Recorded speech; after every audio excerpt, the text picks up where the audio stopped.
pessoal! Se você é como eu, que gosta de livros que te levam pra viajar, o vídeo de hoje é pra você. Vem comigo, eu sou a Marina Piva e esse é o Tanto Livro Pra Ler.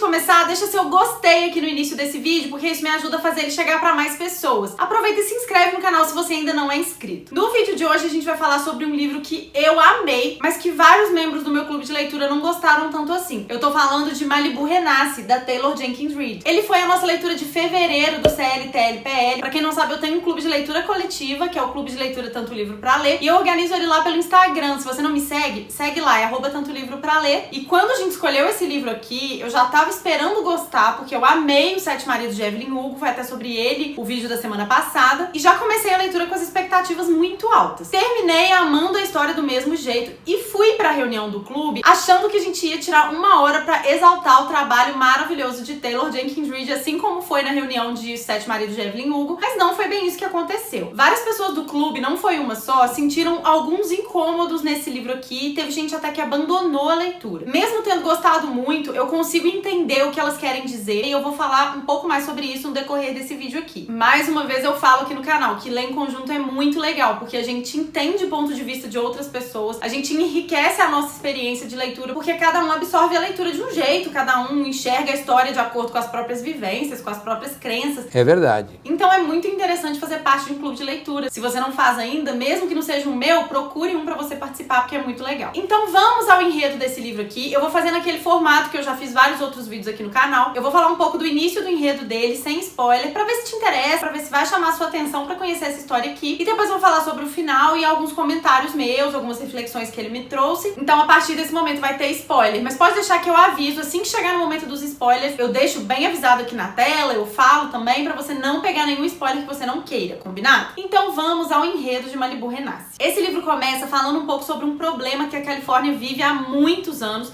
que são os incêndios que eventualmente acontecem por lá. Em algumas épocas do ano, a região de Malibu tem muito problema com incêndio porque o tempo fica seco e tem um vento chamado vento de Santa Ana, que vem do deserto em direção ao litoral, que é muito quente. Então, durante esse período, qualquer faísca que surgir, qualquer chama, por menor que seja, que aparecer na natureza se alastra muito rápido. Vários são os incêndios muito famosos dessa região no decorrer dos anos. Em 2020 aconteceu um muito grande, mas em 2018 que saiu muito nos jornais, não sei se vocês acompanharam, um incêndio que teve lá, que inclusive vários artistas postaram que estavam saindo das próprias casas por causa da aproximação do fogo. A Kim Kardashian foi uma que precisou sair de casa, a Lady Gaga também. O fogo não chegou até a casa delas naquele ano, mas atingiu a mansão de vários outros artistas muito famosos, então isso ganhou um holofote muito grande na época. É a partir de um incêndio desse que a nossa história começa, só que a gente tá em 1983. Aconteceu uma queimada em Malibu em 83 e, de acordo com a Taylor Jenkins Reid, ela teve início na casa da Nina Riva, que é a nossa protagonista. Ela mora numa mansão em Malibu e a história começa na manhã de um dia que vai acontecer uma grande festa na casa dela. É tradição na família dela dar uma festa muito grande em Malibu, onde todas as pessoas que sabem da existência da festa são convidadas e ela e os irmãos que organizam. A alta sociedade do cinema de Hollywood, produtores, atores, cantores, pessoal muito famoso se reúne na casa da Nina todo ano. I've got a feeling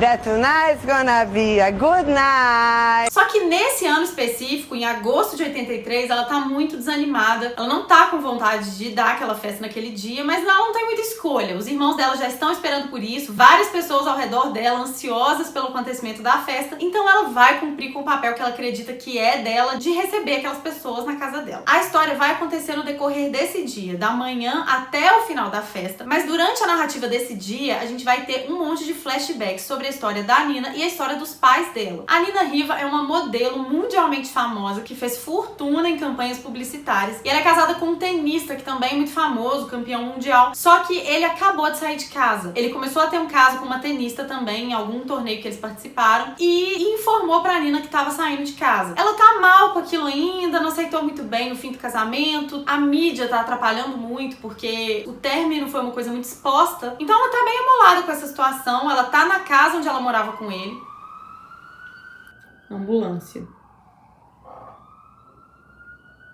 Ela tá muito amolada com a situação, ela ainda tá na casa onde ela morava com ele, casa que ele escolheu pra comprar. Então as coisas ali ainda tem muito a cara dele. E ela não tá se sentindo em casa, não tá se sentindo muito bem. Ela resolve descer pra praia pra pegar uma onda. A casa dela é perto da praia, mas é numa montanha. A paixão da vida da Nina é o surf, assim como dos irmãos dela. Ela tem 3 irmãos, o Jay, o Hud e a Kitty. A Nina é a mais velha dos 4, seguida pelo Jay, que é surfista profissional, disputa em torneio mundial, conseguiu também bastante dinheiro, fama com a carreira de surfista. E o Hud, que é o irmão dele, que tem a mesma idade que ele, é fotógrafo do Jay. Ele também pega onda, também é apaixonado pelo litoral. Eles foram criados muito próximos ao mar, mas ele não surfa profissionalmente, ele é fotógrafo do Jay. Então ele fica muito próximo do irmão, fazendo fotos que ele vende depois pra campanha publicitária, pra divulgação dos torneios. Ele consegue ângulos muito bons, então ele também ganha a vida dele no mesmo ambiente, enquanto isso promove a carreira do irmão. A Kitty é a mais nova, ela também ama surfar. O sonho dela é ser surfista profissional, mas ela tá na faculdade. Ela já tem 20 anos, mas ela é tida pelos irmãos como criança ainda, eles não levam ela muito a sério. Esses 4 são filhos do Mickey Riva, que é um cantor muito famoso, praticamente uma lenda em Hollywood. E quem leu Os 7 Maridos de Evelyn Hugo lembra dele lá. Ele foi um dos maridos da Evelyn, aquele com quem ela viaja pra Las Vegas, aquela loucura toda lá que eles vivem. Ai, que loucura! E lá em Evelyn Hugo a gente já tem um rancinho dele, mas nessa história aqui, esse ranço vira assim...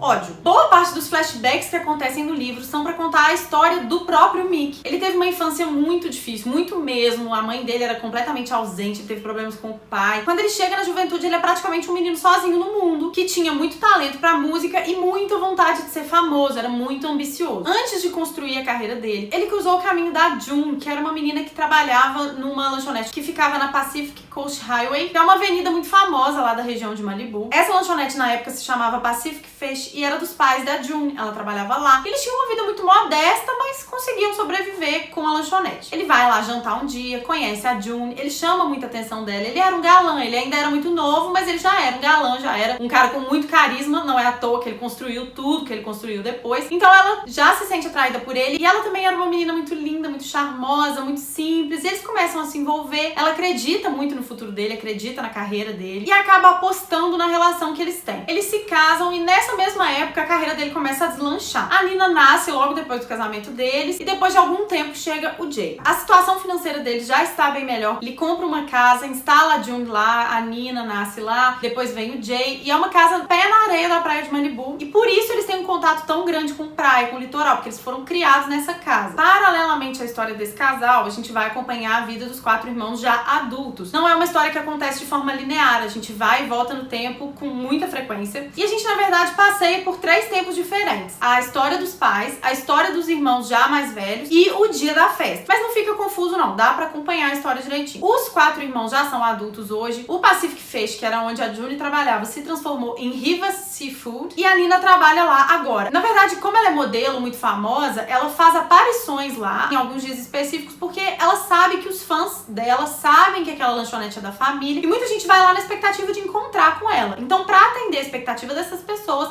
ela costuma passear por lá, dar alguns autógrafos, tira uma foto, dá uma olhada no pessoal da cozinha. E a Nina é uma mulher muito bonita, ela tem um corpo muito bonito e a paixão dela sempre foi surfar. Então, quando ela é descoberta e convidada para trabalhar como modelo, ela tava surfando. E é justamente essa imagem que chama a atenção das pessoas. Então, a maioria das campanhas que ela faz é com pouca roupa, de biquíni. As fotos dela têm um apelo muito grande, ela é muito assediada por isso. A gente tá na década de 80 aqui, então ela é muito objetificada. Um exemplo que dá no livro do que ela sente com relação a isso é uma campanha que ela fez de uma camiseta de malha. Não avisaram que seria tão transparente na foto e o slogan da camiseta é que ela é macia ao toque. Dá um duplo sentido na foto e a Nina começa a ser assediada na rua porque as pessoas passam a mão nela pra saber se ela é macia ao toque. Eles fazem um trocadilho justamente pra se aproveitar dela. E ela se irrita muito com isso, ela não gosta, ela não tem na personalidade dela esse apelo de seduzir, é só um trabalho pra ela. Mas as pessoas não entendem isso e ela se sente muito invadida o tempo todo. Então tem uma passagem aqui que ela até vai lá na lanchonete e quando ela chega lá, tem gente que passa a mão nela, passa a mão no braço dela, sabe? Pede pra abraçar ela, pra tirar foto e passa a mão nela. Isso leva a gente pra uma reflexão que eu até falei na reunião, que hoje a gente já tem um pouco mais de consciência sobre isso, mas eu acho que antigamente era muito pior, de que as mulheres que estão em campanhas, às vezes sensuais ou coisas do tipo, elas não estão convidando ninguém a nada, elas não estão dando abertura pra ninguém fazer nada com elas. Esse tipo de comportamento, esse tipo de assédio é um negócio absurdo, mas eu acho que ainda hoje tem gente que acredita que mulheres que fazem esse tipo de trabalho estão sujeitas a isso e que elas têm que tolerar, que elas têm que aceitar. A Nina sofre muito com isso na década de 80. Essa foi só uma das reflexões que esse livro me trouxe, mas ela foi forte, me fez pensar bastante. Eu gosto muito de livros que me trazem reflexões. Eu sempre falo sobre isso aqui, né? A Nina tem uma personalidade muito interessante, ela é uma menina muito única. E eu me identifiquei com ela demais. Tinha muito tempo que eu não me identificava tanto com uma personagem quanto eu me identifiquei com ela. Não pela história de vida, que a dela é muito diferente da minha. Eu nunca passei por experiências tão absurdas quanto ela passou, mas a personalidade dela se parece com a minha em muitos momentos. Eu me identifiquei demais. E eu acho que ela é uma personagem que só por ela vale a pena conhecer a história. Mas pra você saber por que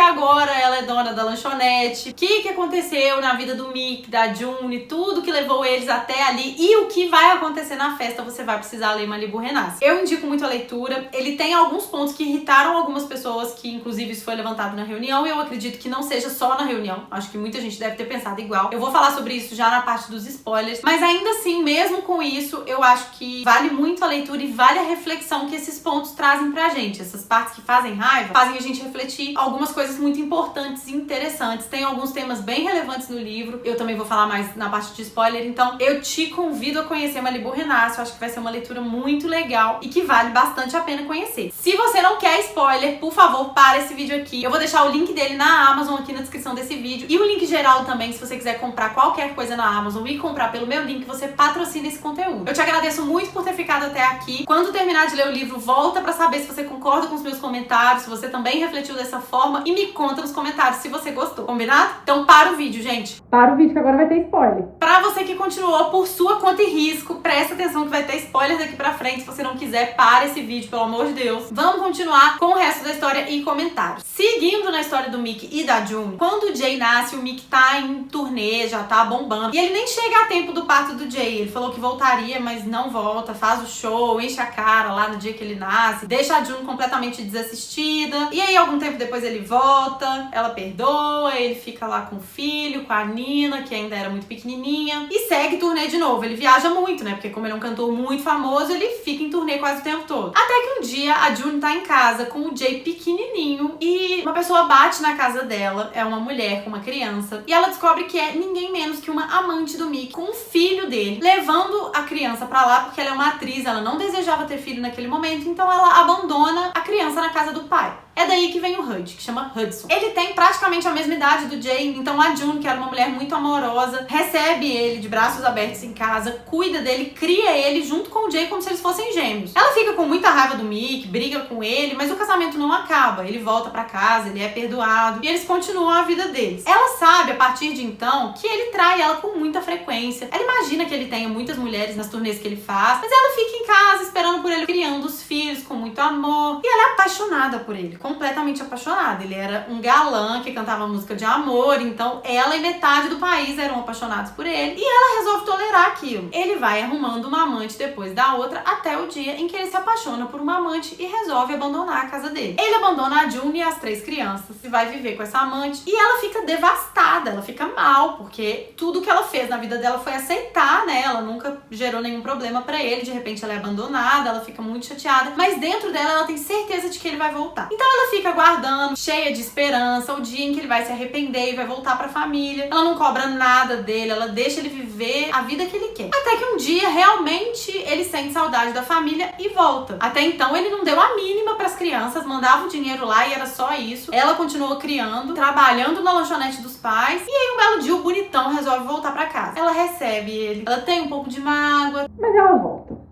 Ela resolve voltar. Ele volta pra casa, muito feliz com os filhos que estão criados, educados por ela sozinha, e acha tudo lindo. Eles vivem uma vida de família feliz. Ela tá muito feliz porque ele tá de volta, era tudo que ela sempre quis. Eles estão vivendo uma lua de mel. Ela engravida de novo, aí vem a Kitty pra família. E aí, o que vocês acham que acontece? O que vocês acham? Eu dou uma chance pra vocês me dizerem o que acontece algum tempo depois. Ele vai embora de novo, ele abandona a família de novo, mas dessa vez ele continua continua pagando pensão por pouco tempo e depois para de pagar. Ela fica sozinha com 4 crianças, tendo que trabalhar e pagar todas as despesas dos 4. Então eles passam a viver com muita dificuldade. Ela batalhou demais pra conseguir dar pelo menos o básico pra eles, com o que ela tirava lá da lanchonete, com a ajuda dos pais dela. Ela fez de tudo pra conseguir dar uma vida pelo menos digna pra eles, dar educação pra eles, e até certo ponto ela consegue. Só que aí fica aquela narrativa bem triste, sabe? De uma pessoa passando dificuldade, sabendo que o pai é rico, milionário, famoso, rodando o país, cada dia com uma mulher diferente, enquanto os filhos estão em casa passando dificuldade. É muito revoltante. É assim, a gente fica com ódio dele, muita raiva. Mas a June ainda assim acredita que ele vai voltar, sabe? Ela ainda tá apegada naquela ideia de que ele vai se arrepender, de que ele vai voltar pra ela, de que ele ama ela. E pra onde ela olha, tem o rosto dele em outdoor, ele tá na televisão, ele tá no rádio. Ela é perseguida pela imagem dele, não consegue esquecer, não consegue superar e vive em função de esperar ele voltar. Tem uma cena muito linda, que é quando os 4 surfam pela primeira vez, eles são crianças e alguém esqueceu uma prancha na praia. Eles pegam essa prancha emprestada pra surfar, pedem pra mãe pra deixar eles ficarem com ela não deixa de jeito nenhum. E aí eles ficam sonhando com o dia que eles vão ter a própria prancha. É super emocionante, assim, ao mesmo tempo é triste a história dessas crianças, mas o tempo vai passando. A June começa a beber desenfreadamente, porque o tempo passa e o Mickey não volta pra casa, ela começa a beber muito, bebe no trabalho, ela é alcoólatra, as crianças começam a perceber isso, até que ela começa a ter o dia a dia dela atrapalhado pela doença. Ela não consegue fazer coisas básicas mais.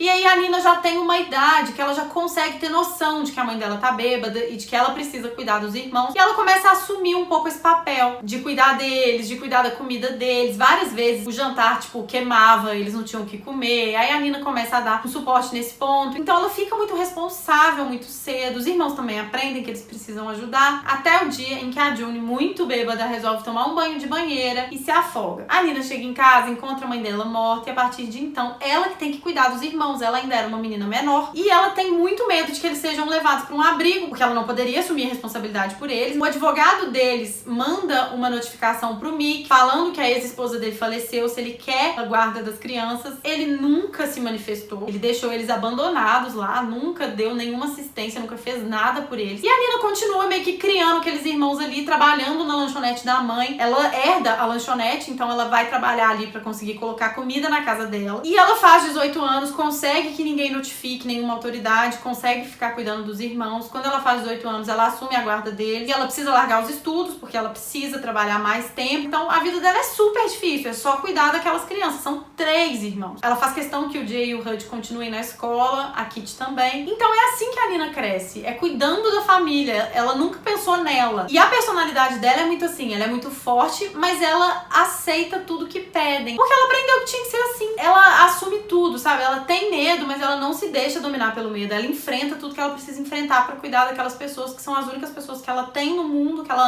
ama. Os pais da June também já faleceram. E assim ela cresce. Até que um dia ela tá surfando e um olheiro desses de modelo que procura mulheres bonitas pra fazerem campanhas vê ela surfando e convida ela pra fazer uma campanha. Como ela era filha de um grande astro da música, o nome dela logo se espalha e ela vira um fenômeno também da moda. Com isso, ela consegue ganhar dinheiro, mais dinheiro do que ela ganhava na lanchonete, pra sustentar os irmãos. E aí ela mantém aquela lanchonete e a carreira de modelo em paralelo. Ela fica muito famosa, conhece o Brandon, que é o marido dela no início do livro, e eles se casam. O Brandon também é um cara muito rico. Eles compram essa mansão em Malibu. Ela não tem certeza absoluta se ela ama muito esse Brandon, se ela quer mesmo muito essa mansão. Ela vai sendo meio que levada pela situação, mas ele aceita bem os irmãos dela, ele cuida dela com carinho, então ela acaba sendo levada e se casa com ele. O Jay e a Kitty ainda moram na casa onde eles foram criados e o Hud mora num trailer. A Nina não precisa mais da lanchonete, mas ela continua com ela em memória da mãe, que ela sabe que foi o que manteve eles por muitos anos, mantém ela aberta, mantém trabalhando, continua fazendo visitas lá, cuida do caixa da lanchonete, mantém o emprego das pessoas que trabalhavam lá, e é por isso que essa lanchonete ainda existe. O sonho da Nina é surfar, ela não gosta muito de ser modelo, ela não gosta da exposição do corpo dela, mas como foi uma opção que ela teve, já que ela nem terminou a escola, ela não pode abrir mão, ela não pode se dar o luxo de abrir mão disso, e ela vai deixando acontecer. O Jay já é famoso, tá no auge da carreira dele, quando ele descobre que ele tem um problema no coração e que ele vai precisar se aposentar, ele não vai poder surfar mais, e aí ele ele tá lidando com aquilo de ter que abrir mão da única coisa que ele sabe fazer, e ele precisa descobrir o que ele vai fazer da vida, e nesse meio tempo ele se apaixona por uma mulher que ele acha que é o amor da vida dele. E o Hud tá tendo um caso com uma ex-namorada do Jay. Ele se apaixonou por ela enquanto eles ainda estavam namorando, e foi uma paixão avassaladora dos dois lados. Então eles estão juntos desde que ela e o Jay terminaram, mas ele nunca teve coragem de contar isso pro irmão, e vai mantendo esse relacionamento até que ele descobre que ela tá grávida. E aí agora não tem jeito, ele precisa contar pro irmão porque ele quer se casar com ela se chama Ashley. E aí todas essas tramas vão ficando pra serem resolvidas no dia da festa, que é o dia presente do enredo do livro. O Jay acha que a Lara, que é essa mulher que ele se apaixonou, é o amor da vida dele, porque ele contou pra ela que ele tinha esse problema no coração, um dia qualquer ele contou, e ela não fez drama, sabe? Ela não achou que era uma coisa extremamente importante. E aí ele sentiu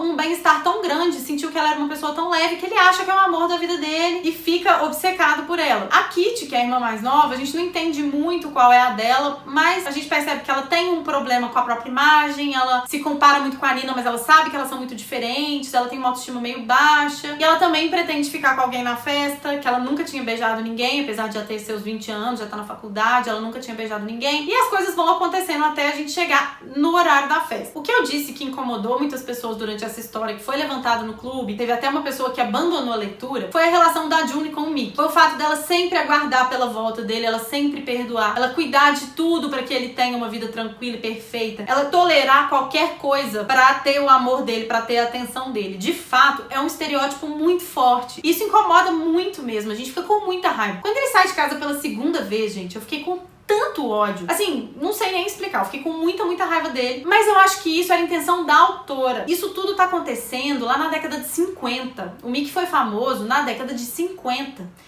E as mulheres lá eram muito diferentes do que a gente é hoje. Então o fato da June ser assim, eu acho que é justamente pra gerar essa revolta na gente. É justamente pra gente ver como que a nossa sociedade evoluiu nesse ponto. Que as pessoas não ficam mais esperando o marido aparecer até morrer, até se afogar na mágoa e na bebida. Então assim, realmente é uma coisa que incomoda. Não é bom de ver a evolução da personagem da June, porque ela é uma menina muito doce, muito legal no início, muito simples, muito ingênua. E a gente torce muito por ela, e ela tem um final muito trágico. Ela tem uma história muito trágica como um todo, né? Porque ela se apaixonou e se iludiu por um cara que não valia nada. A única alegria que ela teve foram os filhos dela. Então, assim, realmente é muito pesado. E teve gente que não teve estômago pra lidar com essa história. Realmente é incômodo. Mas eu consegui gostar da história porque eu entendi que era um recado. A autora estava falando justamente isso, estava levando no extremo pra gente se irritar, pra gente ver como era, pra abrir os olhos da nossa geração sobre como era a vida das mulheres antigamente. Então eu acho que é válido, sabe? Eu acho que é uma raiva válida da gente passar, porque chama atenção pra uma causa, levanta reflexões muito importantes. E ainda bem que revolta, gente, né? Pior seria se a gente estivesse realmente torcendo pra ele voltar pra casa e cuidar dela. Ela podia ter tido um final diferente? Podia. Mas naquela época, eu acho que muitos finais eram como esse dela, trágicos e deprimentes, porque era isso que era aceito pela sociedade, né? As mulheres tinham vergonha de serem abandonadas, elas se sentiam mal, como se a culpa fosse delas por ter um marido que não vale nada. Um pouquinho antes da festa começar, a gente descobre que tem mais uma irmã deles, mais uma filha do Mickey perdida por aí, que vai até a festa, descobre que vai ter essa festa e vai até lá conhecer esses irmãos. Ela nunca tinha tido contato nenhum com nenhum deles. A mãe dela tem uma foto com ele e essa é a única coisa que ela tem pra provar que é filha dele. E aí ela procura na busca de uma referência de família. Ela nem quer dinheiro, fama, nada. Ela perdeu os pais que criaram ela e ela tá sozinha no mundo, então ela vai em busca deles e chega lá na casa da Nina no momento dessa festa. E a festa começa. Essa festa é assim, um acontecimento de Hollywood. E ninguém é barrado, então tem muita gente lá dentro que a Nina nem conhece. E aí a autora vai fazendo algumas narrativas paralelas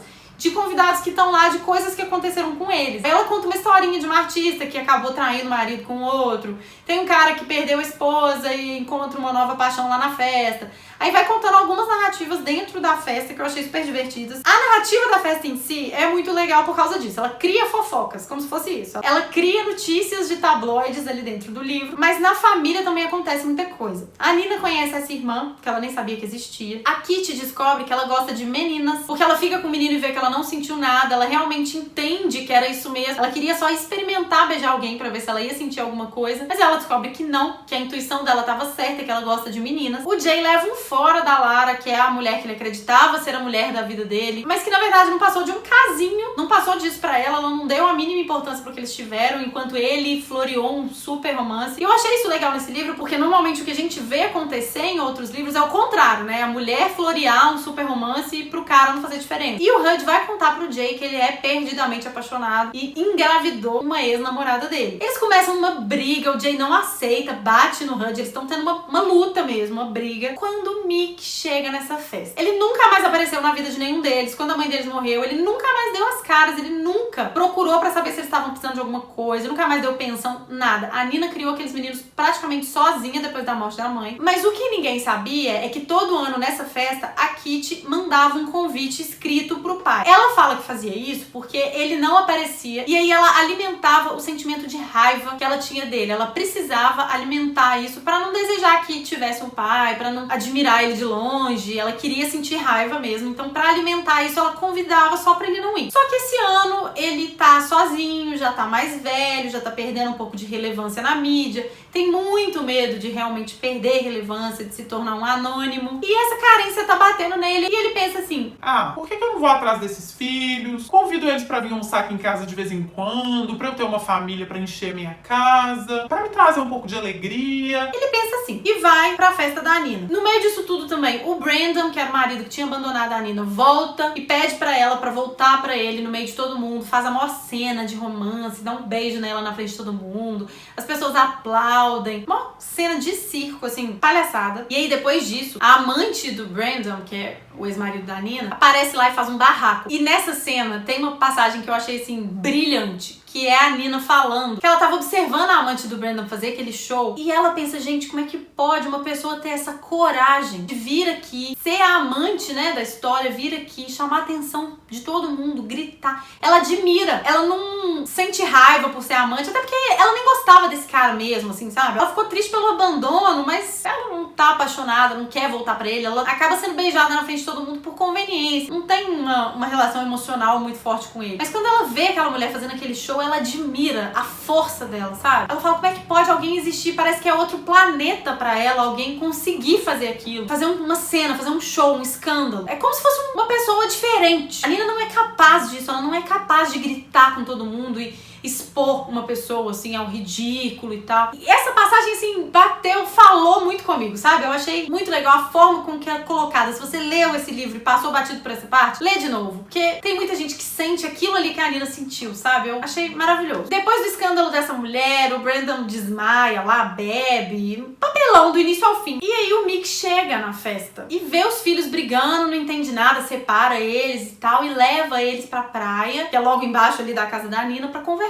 com eles, falar que queria pedir perdão, que ele sabe que ele errou, blá blá blá, sabe? Conversinha ruim. E os irmãos tendem a ouvir, tendem a entender esse pai. Não é um assunto qualquer, não é uma pessoa qualquer. E a única que se coloca e bate de frente é a Nina, que nunca tinha feito isso, que não bate de frente com ninguém, que aceita tudo, que é permissiva e deixa as pessoas fazerem dela o que querem. Ela se rebela e fala, não, aqui não. Não faz diferença nenhuma se você gosta da gente, não faz diferença nenhuma se você se arrependeu. A gente passou tudo que a gente passou sozinho, então a gente não precisa de você. E é uma cena muito bonita, assim, sabe? Muito emocionante. Depois disso ele vai embora e na hora que ele tá saindo, alguém pega o carro dele por engano, tem uma confusão de carro lá, ele sai a pé. E aí ele tá fumando e joga o cigarro dele do lado, assim, no mato. E dizem as más línguas que é daí que surgiu o incêndio de 83, que varreu Malibu. O título do livro é justamente por isso, porque Malibu é frequentemente atingida por grandes incêndios que destroem tudo, mas ela sempre renasce, ela sempre volta das cinzas, ainda mais charmosa, ainda mais rica. Daí o título Malibu renasce. E no final das contas, no meio dessa conversa com o pai, a Nina deixa escapar que o sonho dela era surfar e morar numa praia longe, onde ninguém conhecesse ela, nem a história dela, nem a história do marido. E é isso que ela faz. Ela pega as coisas dela, vai embora, os irmãos dela estão criados, eles vão ter contato, obviamente, eles são uma família, mas ela vai tirar um tempo pra ela, sabe? Um tempo que ela merece, um tempo em que ela vai ser anônima e vai fazer o que ela realmente gosta, que é surfar. O Jay se aposenta porque ele tá com esse problema de coração, mas vai virar professor daqui Kitty, que quer se profissionalizar, mas nunca tinha sido levada a sério o suficiente por eles pra isso. E o HUD vai continuar fotografando a carreira da Kitty. O livro é mais ou menos isso. Eu achei a história muito linda. Eu achei que vale muito a pena a leitura, que ela traz reflexões muito bonitas. Tem alguns pontos que realmente a autora passa de uma forma rasa. Parece uma história muito triste, mas eu que sou a rainha do choro, manteiga derretida, Maria Mingau, não chorei. Então, assim, não é uma história triste. Tem muito drama, é uma história muito dramática, né? Se você pegar tudo isso que eu contei. Mas a autora não explora dessa forma. Ela passa, são memórias, ela passa contando. Então, assim, não é tão triste. Eu achei a Evelyn Hugo, por exemplo, mais triste. Chorei lá e não chorei aqui. Aqui o final é muito bonito, é de superação. Eles estão muito bem, eles se tornaram pessoas extremamente bem-sucedidas e pessoas admiráveis. Eu admiro muito a Nina, especialmente a Nina. E os diálogos dela são muito bonitos, sabe? Tem um outro diálogo dela também com o pai, que ele fala: "Ah, eu fui fraco, eu não dei conta." E ela fala: deve ser legal ser uma pessoa fraca, deve ser interessante, porque eu nunca pude ser fraca. Eu tinha 3 crianças que eu tinha que criar. Eu tinha, sei lá, 16 anos e eu tinha que criar 3 crianças. Eu tive que largar meu estudo, eu tive que trabalhar. Eu não tive a opção de ser fraca. Deve ser interessante poder ter essa opção. E aí a gente pensa, né, que realmente tem muita gente, especialmente muito homem, que faz isso. Ah, eu fui fraco, não dei conta de estar ao lado da minha família, quando a mãe tá lá e não tem escolha. Se a mãe for fraca, o que vai ser daquelas crianças? E a mãe sucumbiu também, não deu conta da dor, e a Nina que assumiu o papel dela, e a Nina realmente também não tinha escolha. Em vários momentos ela fala: eu não vou aguentar, como é que eu vou fazer pra criar esses meninos? Ela não teve escolha, ela tinha que enfrentar. O que ela ia fazer? Abandonar aqueles irmãos, a própria sorte, entregar eles num abrigo? Isso não era uma opção pra ela. E isso se enquadra pra muita coisa na vida de todo mundo. Tem um monte de momento que a gente não tem escolha de ser fraco.